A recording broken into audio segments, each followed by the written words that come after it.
Gadis memperkirakan dengan tepat Jenderal masih punya 10 detik, lalu akan keracunan dan meninggal.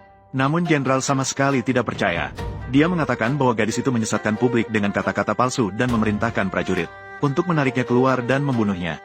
Gadis berjuang sekuat tenaga sambil menghitung waktu. 4.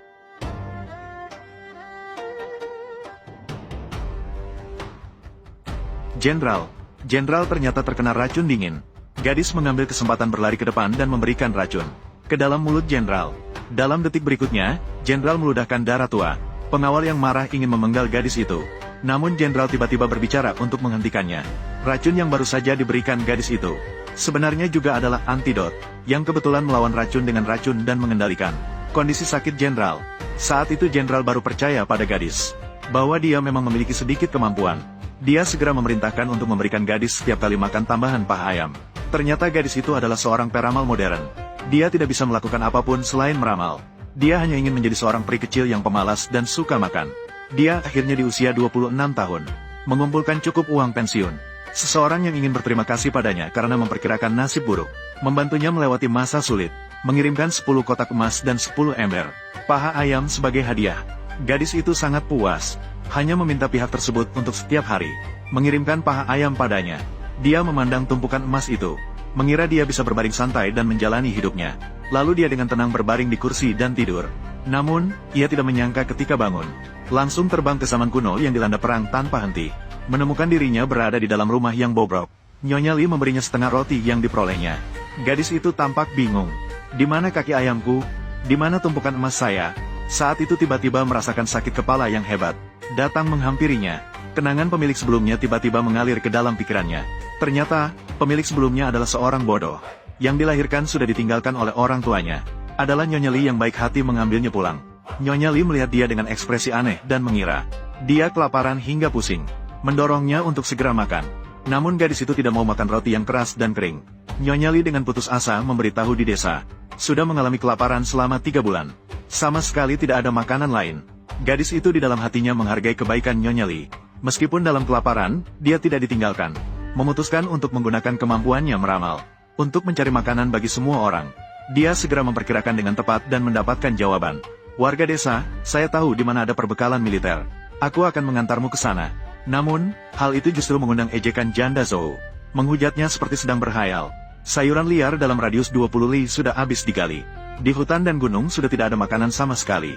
Menyarankan Nyonya Li untuk mengirimnya pergi agar tidak menimbulkan masalah. Gadis bersikeras bahwa dia bisa meramal. Dia bahkan menawarkan untuk meramal bagi orang-orang untuk membuktikan kemampuannya. Gadis itu menyebut Janda Zhou di depan umum. Terlibat pertemuan rahasia dengan orang lain.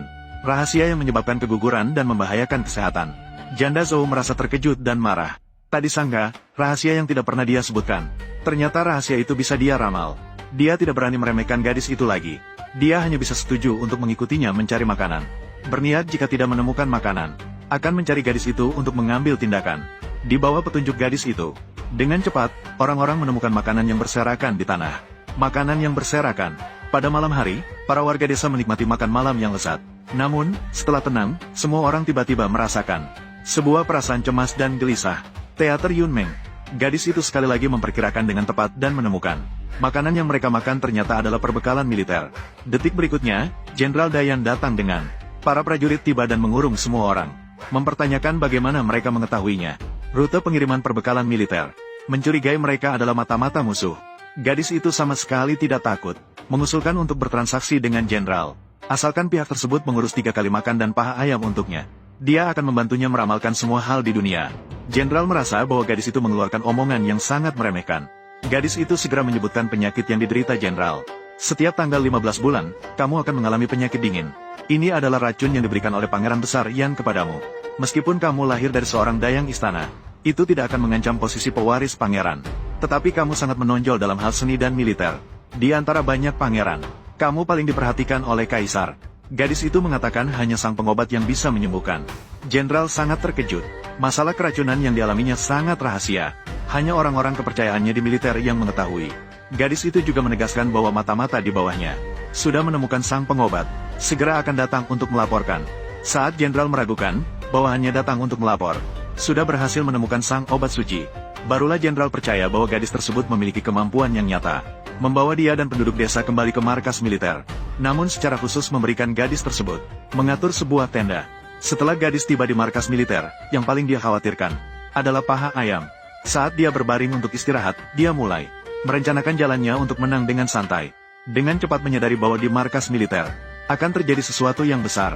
Setelah sang obat suci dibawa ke markas militer, dia meracik obat penawar untuk jenderal. Pengawal menggunakan jarum perak untuk menguji obat dan ternyata itu adalah racun. Segera ingin membunuh sang obat suci. Dalam situasi yang mendesak, gadis tersebut datang tepat waktu, mengingatkan jenderal bahwa jika tidak segera minum obat, racun dingin jenderal akan segera kambuh dan nyawanya dalam bahaya. Namun, jenderal sama sekali tidak percaya. Maka terjadilah adegan yang diawali. Saat makan malam, ternyata di mangkuk gadis tersebut terlalu banyak paha ayam. Namun, siapa sangka, keberaniannya justru menarik perhatian. Kecemburuan sepupu jenderal yang licik. Dia berlari masuk ke tenda untuk mencari masalah dengan gadis itu. Kamu adalah orang yang beruntung, yang telah menipu Xiao Gege, si dukun desa. Gadis itu malas menanggapi dia. Gadis licik itu dengan marah maju dan merampas kaki ayam di tangannya.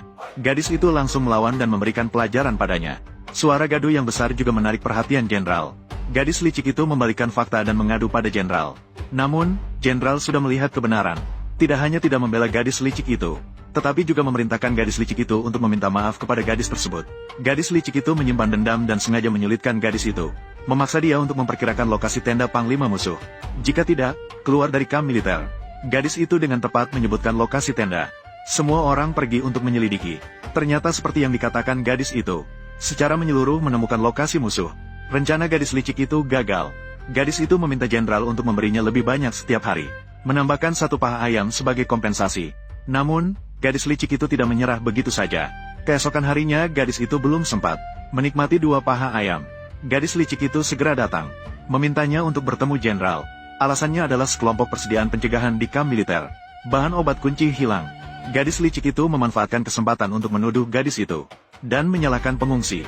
Secara aktif meminta untuk memeriksa tenda gadis itu. Gadis itu tetap sangat tenang. Tidak perlu repot-repot seperti ini. Langsung pergi ke dapur. Cari di tumpukan kayu di belakang kompor. Tanaman obatnya ada di sana. Barang-barang itu kamu sembunyikan. Tentu saja, apa yang kamu katakan adalah benar. Ini bukan saya yang menyembunyikannya. Itu kamu. Kamu hanya menuduh saya tanpa bukti. Tentu saja saya punya bukti. Gadis itu segera menunjukkan bahwa itu adalah gadis licik. Pengawal Zhang San membantu menyembunyikannya. Tentara pergi untuk mencari. Mereka benar-benar menemukan obat dan menangkap Zhang San, bertindak mencurigakan. Zhang San langsung mengaku bahwa dia dipaksa oleh gadis licik. Kebenaran terungkap, jenderal sangat marah. Dia memerintahkan untuk menghukum gadis licik dan Zhang San. Keduanya dipenjara selama 50 hari.